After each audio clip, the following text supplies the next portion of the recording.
Hi there, it's Jodi. Welcome to episode 10 of Tuesday Tips.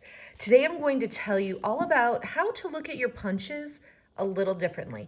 Now you see this shape and you could just go like that and pop out and use this shape.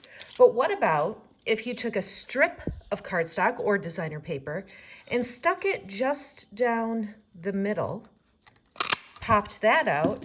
Now this same punch, the very same punch here, not only created this shape, but also a hexagon shape here. So if you look at your punches a little differently, you can see different shapes. Now this one, I can pop out and you get that expected shape. But what if you took a piece and slid it in, this piece again, slid it back just about that far and popped that, and now you have a much smaller label to work with.